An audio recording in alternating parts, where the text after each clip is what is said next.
Esse mesmo STF que na Lava Jato legitimou as mensagens vazadas para criminalizar a Lava Jato, é o STF que agora simplesmente ignora o conteúdo das mensagens vazadas sobre o Moraes e criminaliza o vazador. Praticamente aconselhando o presidente do Banco Master.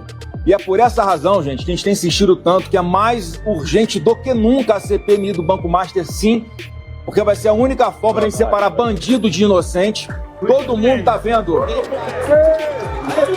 Até agora a esquerda não assinou, não tem assinatura de ninguém. Sejam bem-vindos, o meu nome é Bruno. Deixe o seu like e inscreva-se no canal.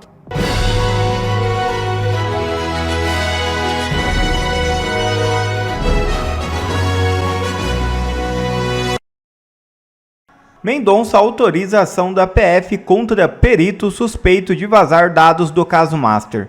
É isso mesmo. O Supremo Tribunal Federal autorizou nesta terça-feira uma operação da Polícia Federal contra um perito criminal investigado por supostamente vazar informações sigilosas relacionadas à Operação Compliance Zero, que apura suspeitas de fraudes financeiras envolvendo o Banco Master. A decisão foi assinada pelo ministro André Mendonça, relator do caso no STF, após pedido apresentado pela Polícia Federal. Entre as medidas autorizadas estão 2 mandados de busca e apreensão, além de suspensão cautelar do servidor investigado de suas funções públicas. Segundo informações divulgadas pelo Supremo, a apuração envolve um policial federal que atua como perito criminal e que teria compartilhado dados reservados da investigação com integrantes da imprensa. Abre aspas. De acordo com a Polícia Federal, o investigado, na condição de perito criminal federal, teria repassado a integrante da imprensa informações sigilosas relacionadas a fatos ocorridos no início das investigações, obtidas a partir da análise de material apreendido durante uma das fases da Operação Compliance Zero. Fecha aspas. Informou o STF em nota oficial. O objetivo da investigação é verificar se houve quebra de dever funcional de preservar o sigilo de informações obtidas durante a apuração conduzida pela Polícia Federal. A Operação Compliance Zero investiga um suposto esquema bilionário de fraudes financeiras ligadas ao Banco Master e ao empresário Daniel Vorcaro.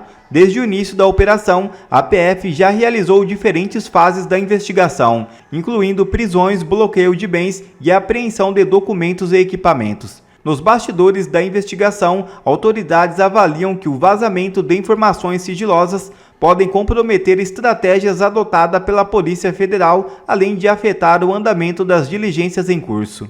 O perito investigado foi afastado temporariamente do cargo, enquanto a PF prossegue com apurações para identificar a extensão dos vazamentos e eventuais envolvidos no compartilhamento das informações. Olha só, a Polícia Federal acabou de descobrir quem vazou para a imprensa as mensagens entre Vorcaro e Moraes e o contrato de 129 milhões da esposa do Moraes com o Banco Master. Eu vou te mostrar agora quem é essa pessoa, por que ela está sendo caçada pelo STF e como isso pode colocar em risco mais ainda a transparência do caso Master e a fiscalização da imprensa e da sociedade sobre esse caso. Eu sou André Marcílio, advogado, constitucionalista e comentarista jurídico, e peço que vocês se inscrevam aqui no nosso canal e deem um like, deixe o seu joinha nesse vídeo. Bom, a Polícia Federal identificou quem vazou para a imprensa meses atrás o tal do contrato de 129 milhões e também a mensagem, a famosa mensagem no dia da prisão do Vorcaro para o Moraes, conseguiu bloquear, provavelmente referente à prisão dele, fazia ali ao Moraes um pedido Vorcaro que até hoje não está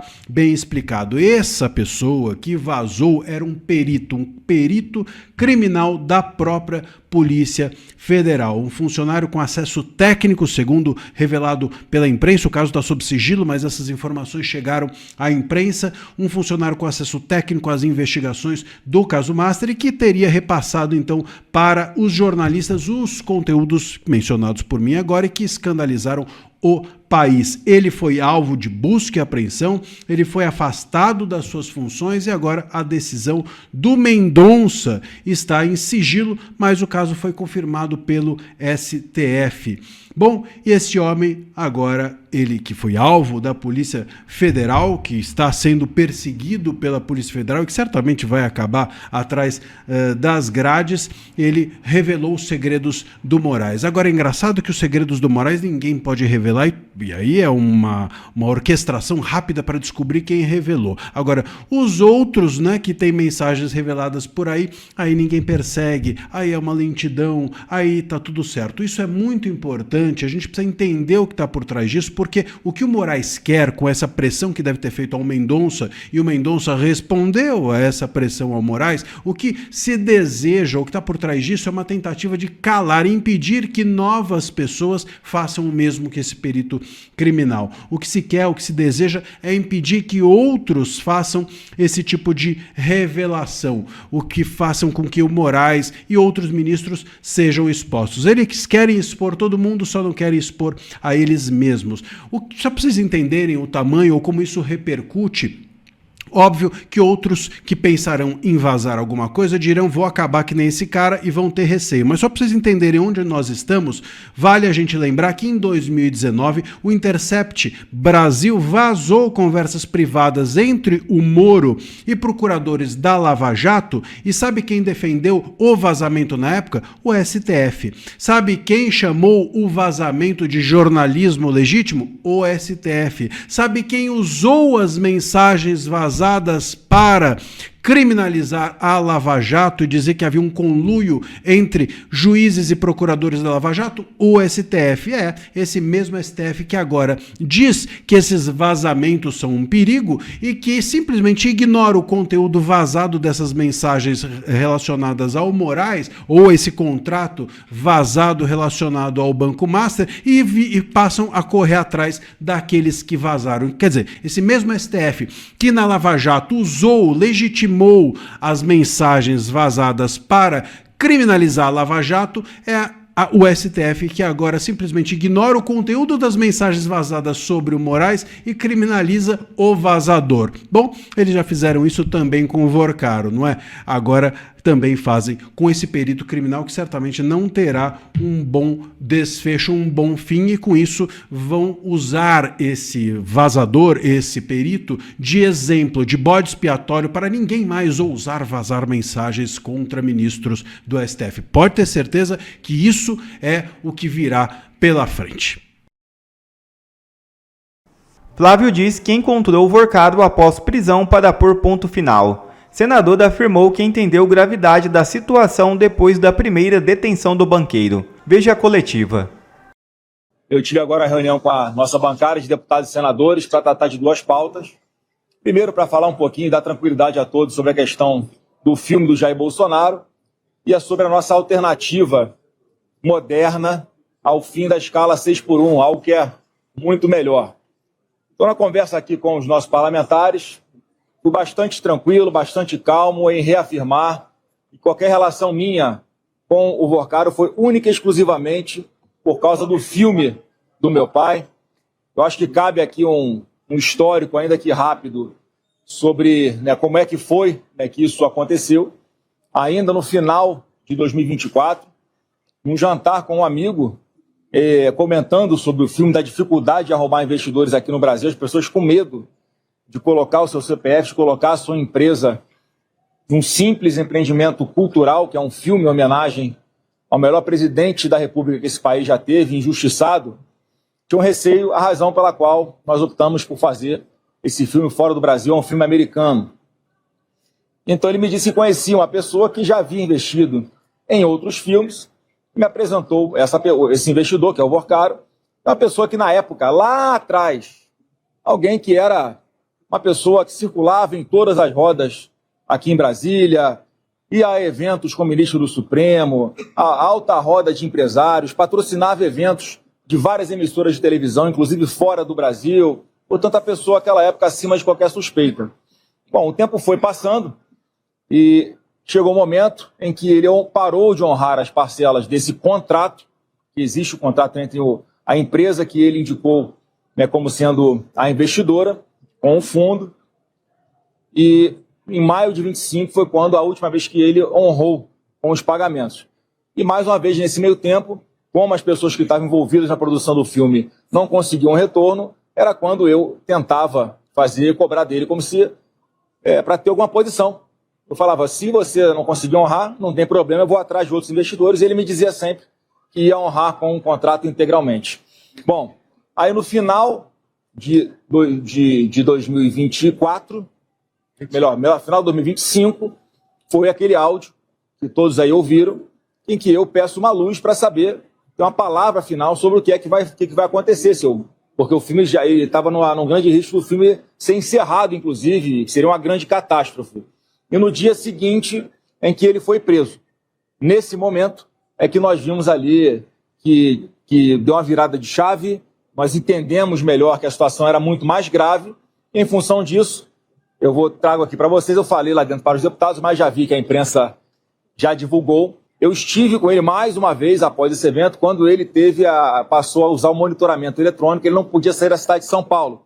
Eu fui sim ao encontro dele para botar um ponto final nessa história, dizer que se ele tivesse me avisado que a situação era grave como essa, eu já teria ido atrás de outro investidor há muito mais tempo e o filme não correria risco. Então foi uma grande dificuldade nesse momento arrumar outros investidores que pudessem concluir esse filme. E aí quando você começa a entender melhor a situação, foi a matéria no domingo, que saiu, se não me engano, não sei se foi no UOL ou no Poder 360, mostrando que o próprio presidente da República aconselhava o dono do Banco Master a não vender o seu banco para um outro banco, com a presença do Galípolo na reunião, que não era ainda o presidente do Banco Central, e o próprio presidente da República, Lula, dizendo para ele aguardar, porque ia trocar o presidente do Banco Central, dando a entender que com o Galípolo presente ali naquela sala, que seria o próximo presidente do Banco Central, as coisas se resolveriam.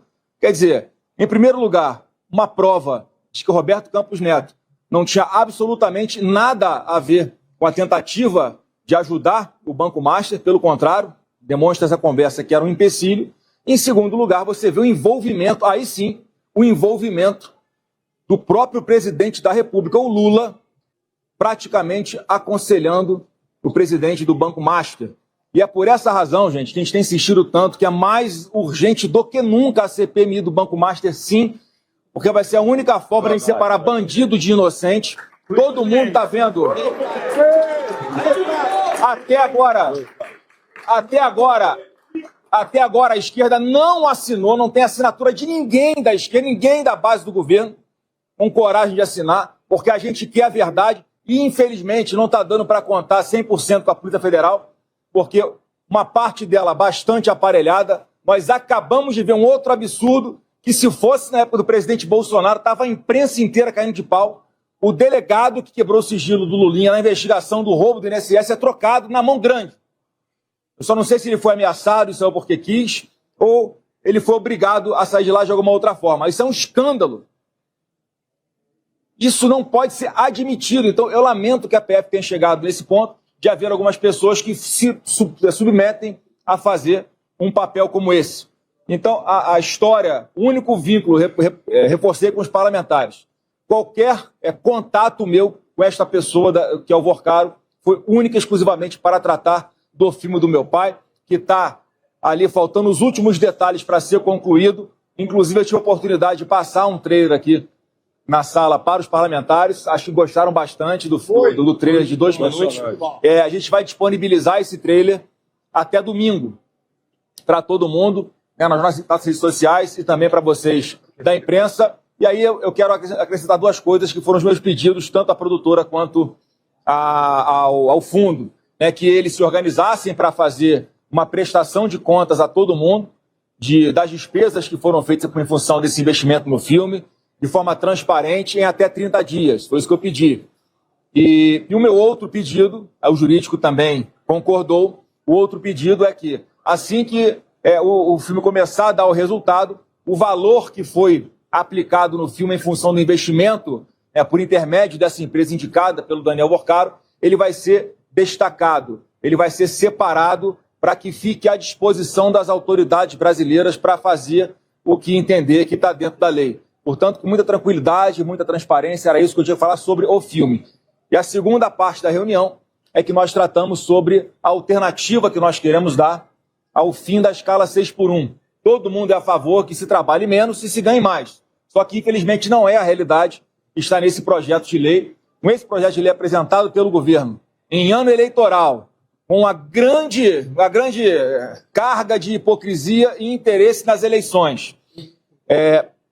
Tenta vender uma solução fácil para a população que não vai resolver, vai gerar desemprego em massa, vai gerar aumento do custo de vida e vai prejudicar mais os trabalhadores do que ajudar, ao contrário do que muita gente pensa.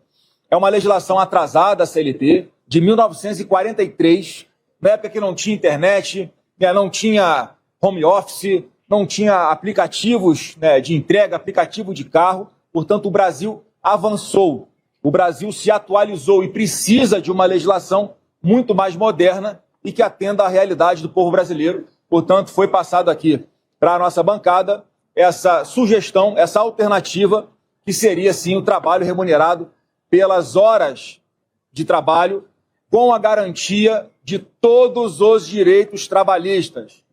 13º, fundos de garantia, férias, todos os direitos trabalhistas garantidos, obviamente proporcionais às horas de trabalho.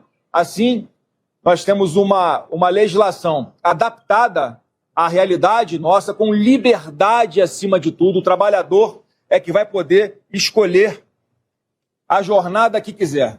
É liberdade para o trabalhador escolher o que ele quiser para trabalhar. Se quiser trabalhar mais, vai trabalhar mais. Se não puder trabalhar tanto e precisar de flexibilidade, isso também vai estar atendido por essa legislação.